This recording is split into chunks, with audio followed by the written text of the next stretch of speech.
Yeah, so like Brett said, Josh Knight. I also work at the Center for Crop Diversification.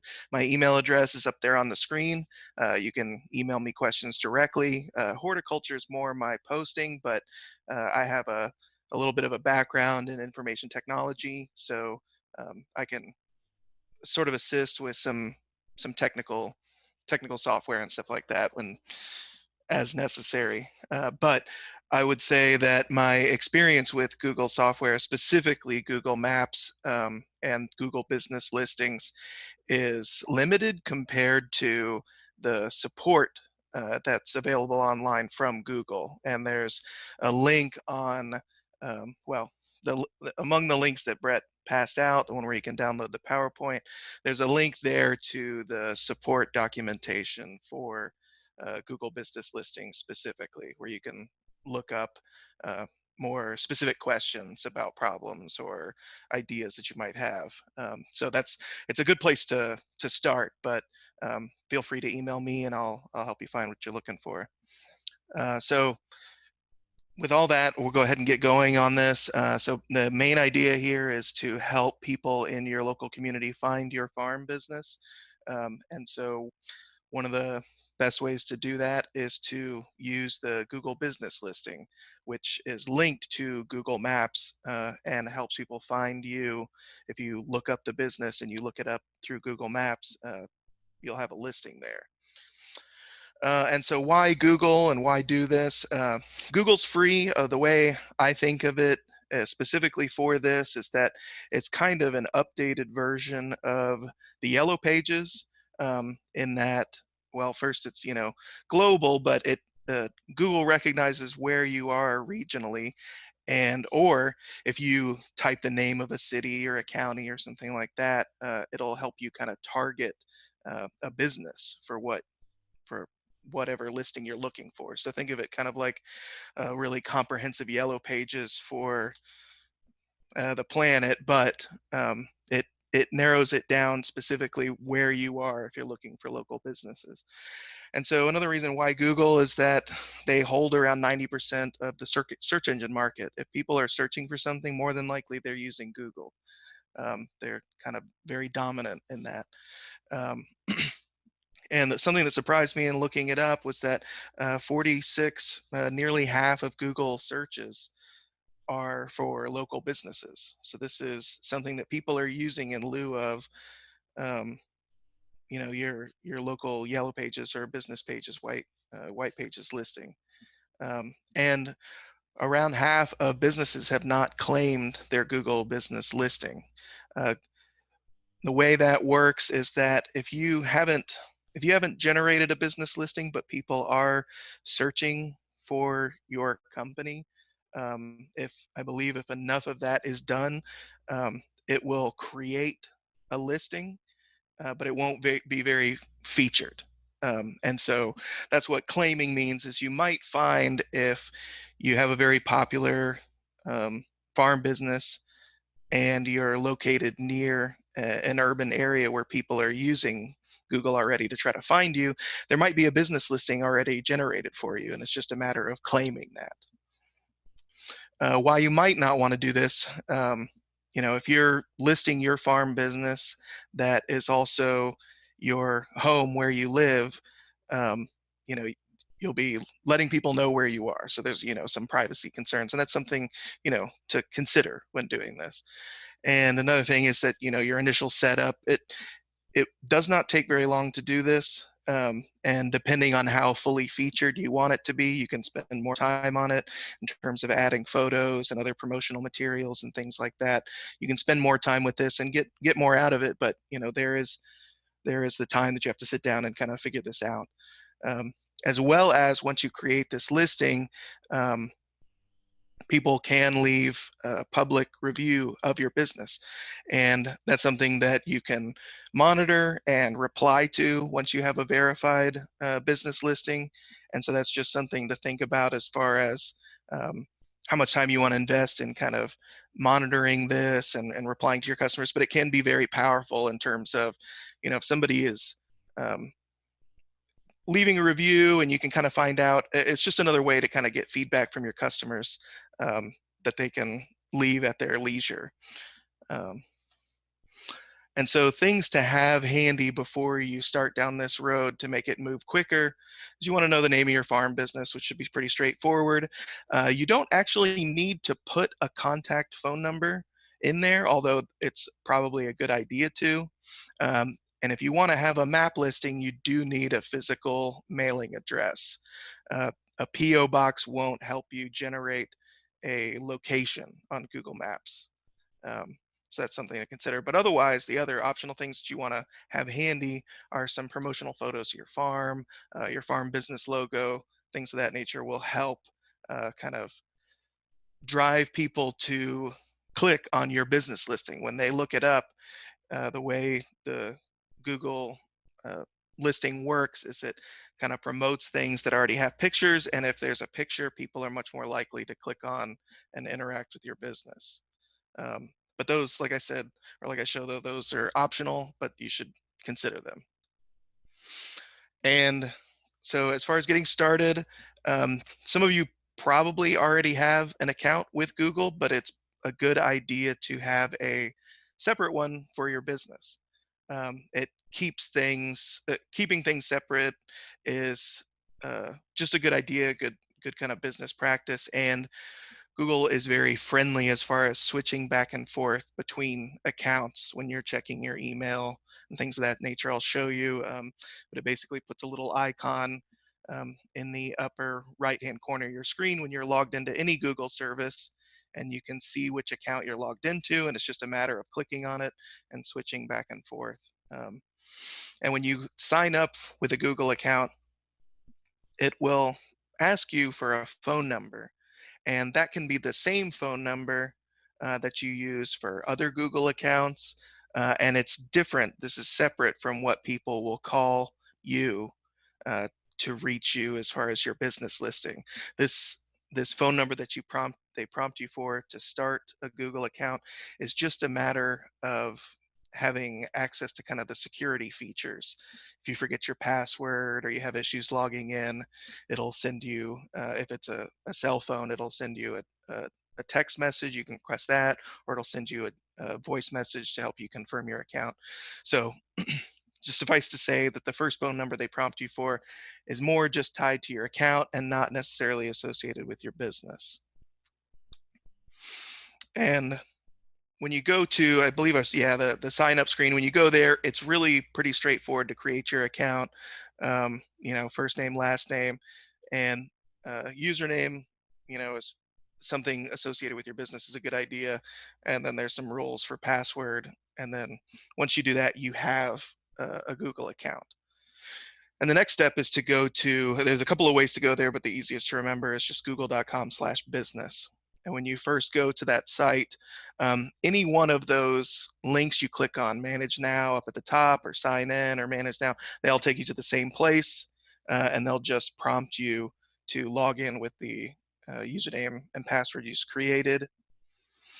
And once you click next on that, this is where you type in your business name, and this is where if there's already a listing created for your business, it'll show up in here, and that will just be a matter of clicking claim on that business. Though I would suspect for most users that are kind of in farther away from urban areas, or maybe you're less likely to have a business listing already listed for your farm business than, say, somebody who's located in town and has more of a brick and mortar like store frontage. But anyway, this is where you would notice if a listing has already been created, and it's just a matter of typing the name of your business in there and clicking claim. And so you type the name, like right there is kind of what it looks like. And it if there isn't already a listing, it'll say create a business with this name. And the next window, this is pretty important, is to find a category for your business. This will help um, when people make searches on Google looking for a local business. This will, if you have the right category, this will help drive kind of the appropriate the appropriate seekers towards your business or potential clients. And there are a lot of existing categories, and they're shifting, they change over time as far as more and more added, but these are the ones I could find in as far as the most recently updated list of categories I could find that were related to kind of agricultural enterprises. And you can go with just something simple like farm, though the recommendation is if you do have something more specific than that, like a honey farm, and that's just what you do, then you would want to pick that. So you kind of want to go as specific as you can as far as how general your farm is. If you provide all of the many of these services, you want to go with the broader term. Um, but this is something to kind of look through when you start typing in what you do or what category you would say your business falls under. There'll be a lot of options, and it's important to kind of go through that and pick what you would say describes your business best. And this is also on that same, I believe it's the next page, it'll ask you if you offer delivery services. And if you do, this is an important thing to uh, acknowledge on here because it adds some other features. So we'll just kind of go through this as though you do. If you don't, you pick no, I don't. It makes the setup process that much easier. But assuming that you do, you can put in the areas that you provide delivery services to. And what's nice about this is you can do it by county, you can do cities and communities, you can do whole states, and you can add multiple in there. So if you service multiple counties, you can put in the name of each county and add it to that list.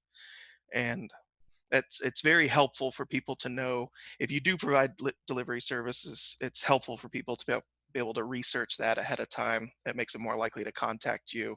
Uh, if they already know ahead of time that you can deliver to them.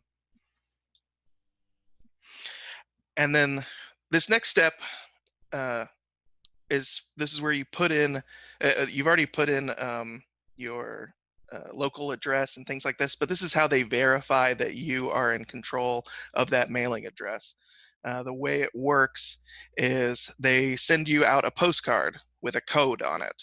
um, Under typical circumstances, they say it takes up to 5 days, though there's kind of an active thing based on kind of social isolation and COVID. Now they say that it can take a little bit longer, though I would assume it wouldn't be much longer than 5 days for you to verify this. But all that happens is a postcard shows up there, and then it has instructions on it for you to be able to verify that address. And once the address is verified, it unlocks some other features like adjusting, we'll get into it, but adjusting the where it shows the pin drop on Google Maps of where you want to be or where your business is actually located, which is something that's much more likely to be kind of an issue when you get outside of urban centers. I have plenty of friends, plenty of farms I've tried to go to where you put in their mailing address and it's a mile down the road, or it's usually on the correct side of the street, but it might not. The location's not going to be exact, and this way you can adjust that pin. Once you verified the address, you can adjust that pin to actually to show the location where you want potential customers to actually drive to when they use um, something like Google Maps to look up directions to your farm. If you've got kind of a little parking lot area or a like kind of a roadside stand or some kind of pickup location, you can put the pin right there. So that way it'll take them right there instead of, say, up your driveway, if that's not what you're looking for. And once you finish setting up, you want to actually log in. It'll take you to this kind of main page where it's got your business. And right at the top, it'll kind of prompt you. There's tons of features in your Google business listing, but we just want to focus on the business listing itself.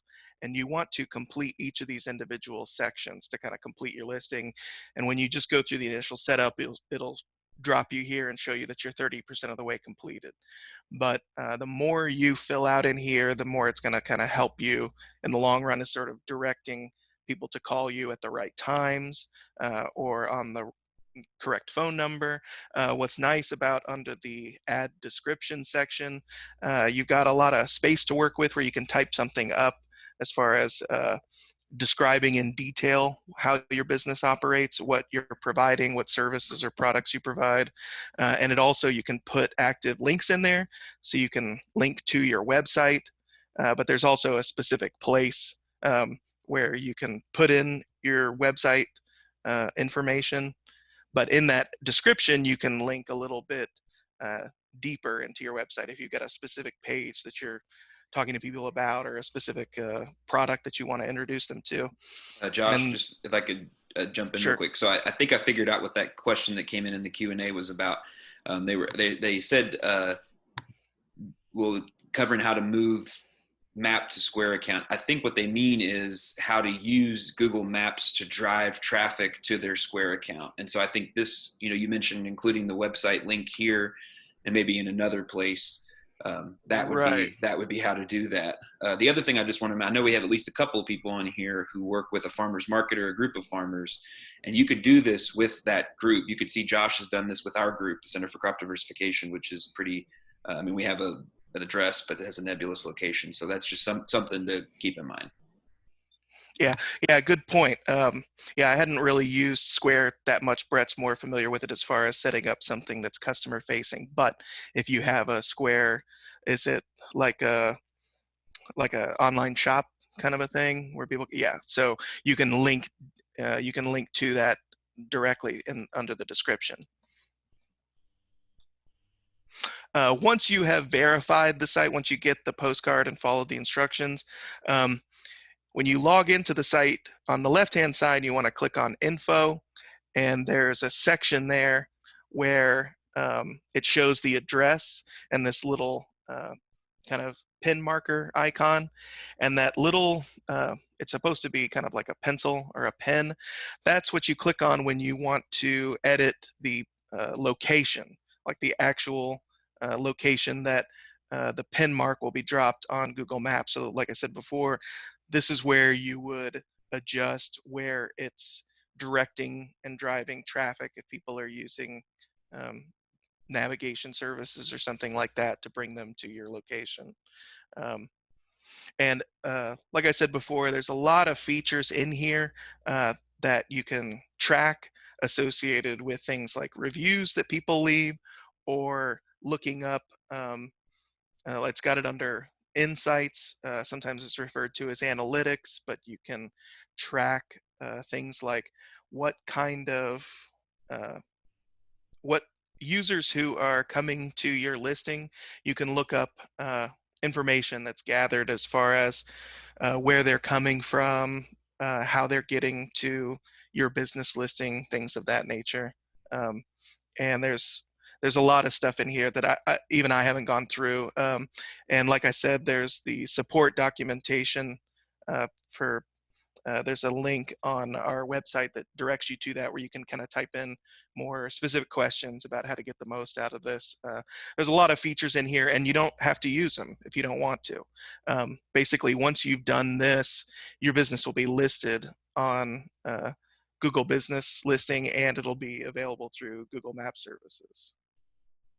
And yeah, I can go ahead and show you sort of what it looks like in here. Yeah. Um, So until we haven't yet verified, we're still waiting on our postcard. But it, I'm thinking it'll probably be here. Well, Wednesday, Thursday. Um, but until then, there's still a lot of things to kind of play with. You can. Uh, this is where you'd access kind of consumer reviews and insights and things like that. But right here is what you're looking for when you click on info.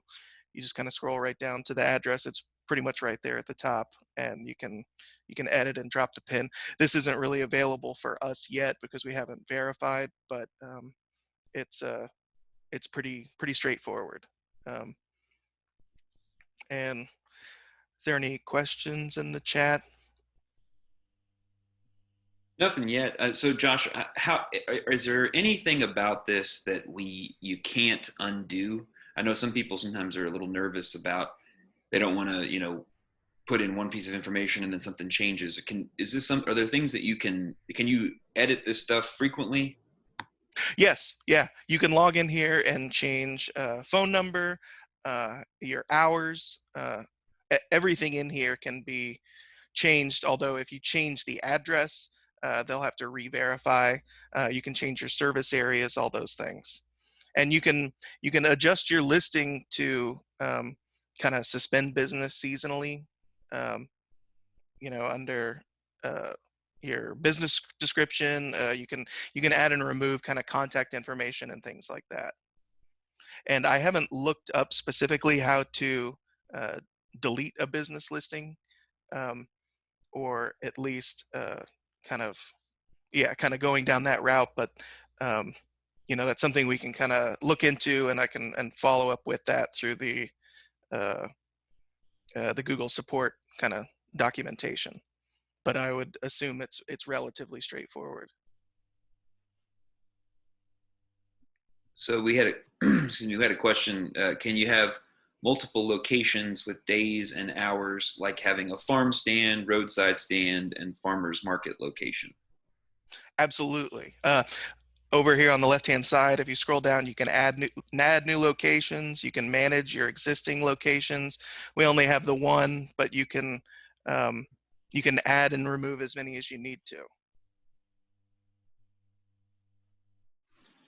Yeah, this topic is kind of it's a difficult one because the answers are like, yes, you could do it, and here's how you do it.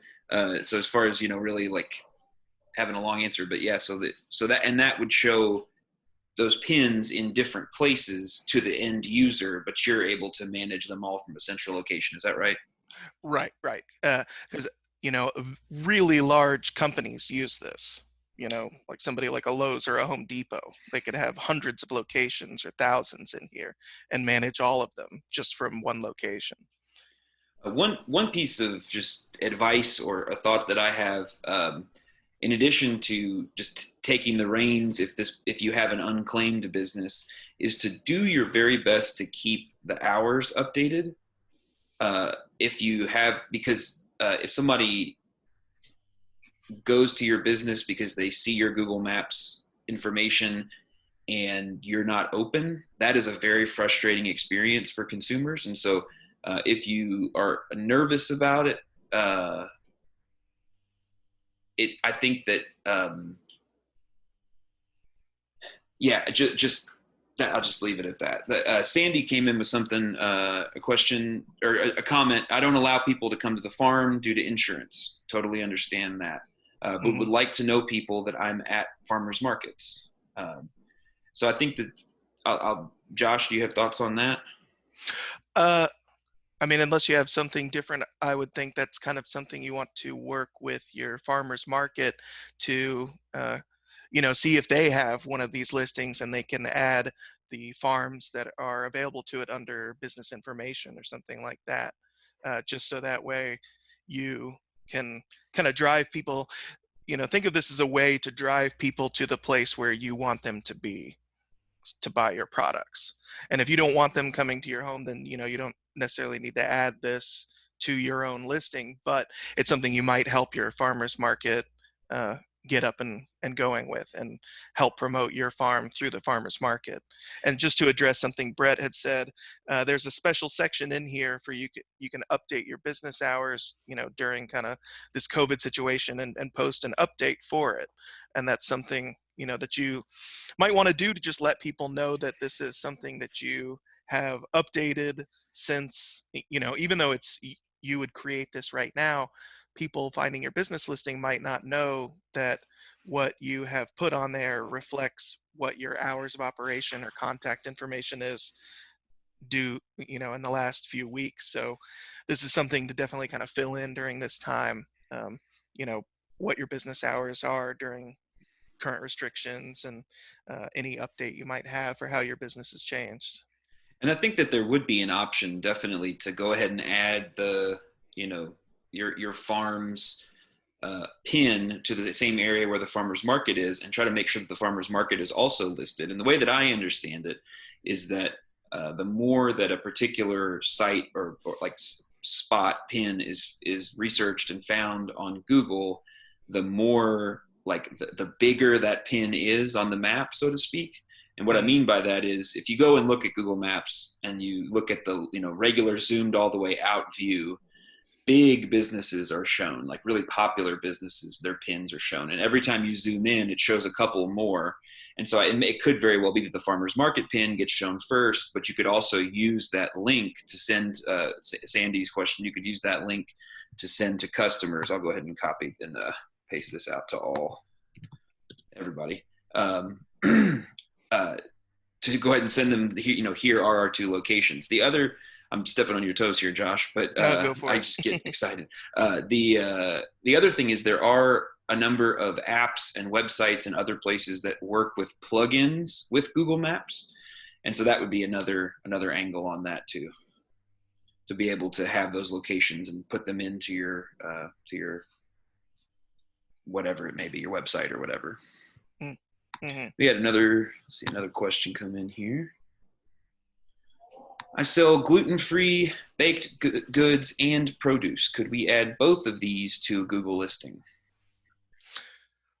Yeah, there's no reason you couldn't, just when you're initially setting up, it's something you can change, but what category your business is, kind of try to pick the listing or category that is broadly reflects the products you provide. But then when it comes to your business information, you can change that as often as you want to, as far as, let me find it here. Yeah, I mean, you can add products specifically in this product location, or when it comes to your business description, that, let me find it here. There's a lot of places. Yeah, under add description for your listing, you can list your products in there if you don't want to list them individually under the. I mean, I would say to start with this, making the description of your business as detailed as you want to be as far as what you offer, before getting into adding individual services and listings under information.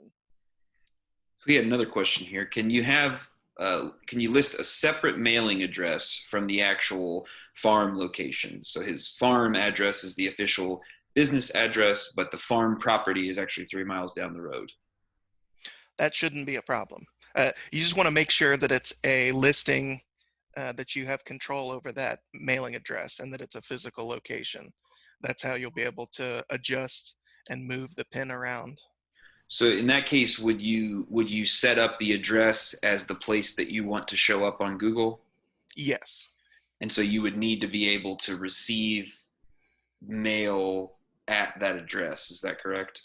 Right. And when you're setting up to send out that verification postcard, you can list on there specifically, attention to so and so. So if it's kind of a shared location with another business or something like that, you can make sure to put whatever information you need on there, so that way they let you know when something is shown up. Cool. One of the things about this is it's all very, some of the circumstances will be really individual. Mm-hmm. And so,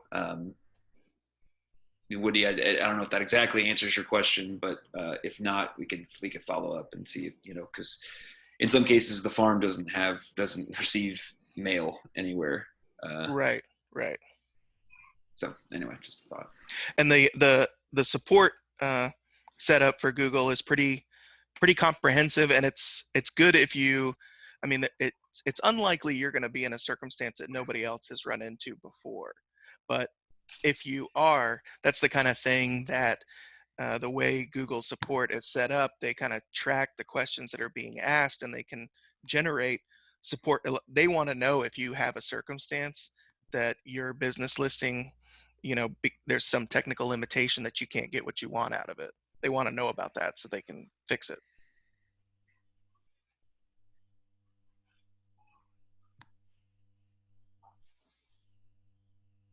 Anybody have any other questions? If you do, drop them in the chat or the Q&A. I'm going to go ahead and drop the link to the survey here. So I just put it in the chat there. If you would not mind to fill out the survey, we'll just wait and see if anybody has any more questions trickling in here. And the other thing, I'll go ahead and just give a quick shameless plug. If you haven't already, please consider popping over to our Facebook page and giving us a like. That's where we announce these updates. One of the places we also email out to all former previous registrants about upcoming webinars and upcoming opportunities right now. It's a little bit of a strange and unique time. This again will be available recorded, and we'll make sure to get that out to everybody. Next week, we'll be having a webinar on online promotion for online sales, but also some other just social media and that kind of stuff. I got another question here. So for a farmer's market, the mailing address is not the same as where the market meets. What do I do about that?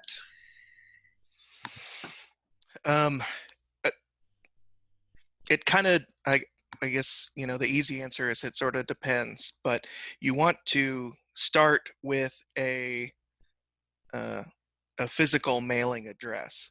And then once you have a verified address, you can kind of adjust that PIN as you need to.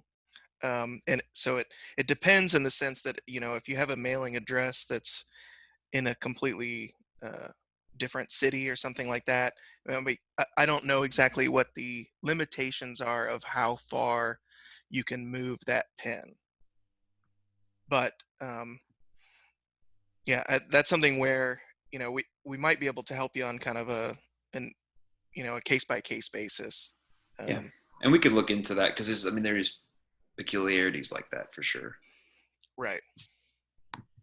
Yeah, and you really only need to have that postcard verify an address that one time. So if there is a business with a physical mailing address right near there that you are on good terms with, that that the farmers market's there, everything's positive and they want to help you out, that might be something to kind of work out, an arrangement where for the purposes of your listing, you can use their business mailing address to be able to drop a pin closer or more exactly on the location of where the farmers market is. But that's kind of be a case by case basis as to how far away the mailing address that the farm has access, or the market has access to, versus the actual physical location of the market. I would say, I would guess also there's probably an option to add the address for the business address. And then once you get everything verified, to actually hide that address and add the second location or something along those lines. Yeah, there's a lot of features, things you can turn off and on as far as what you list. Okay, so yeah, it's just saying that the one market meets at a church and the church forwards stuff to her.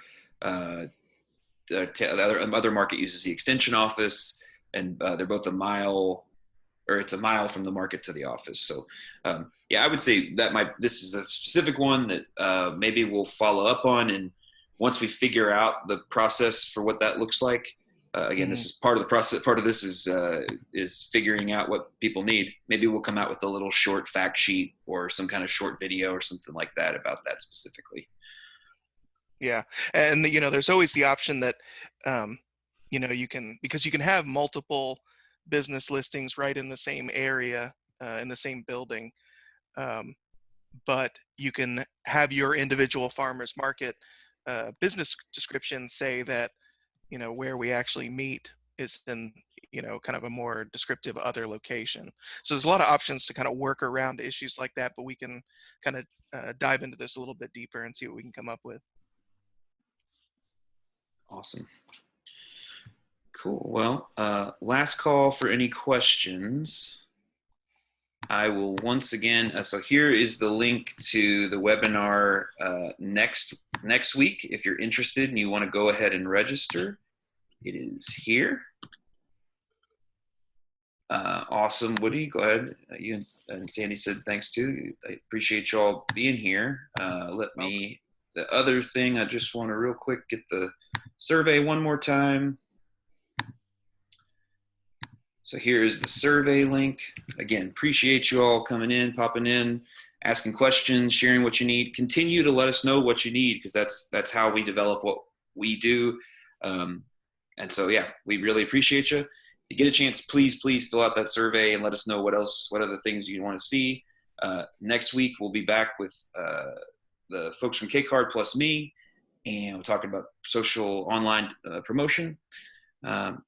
Any final words from you, Josh? No, thanks for coming out, and yeah, let us know if you have any questions and fill out the survey like Brett said. Awesome.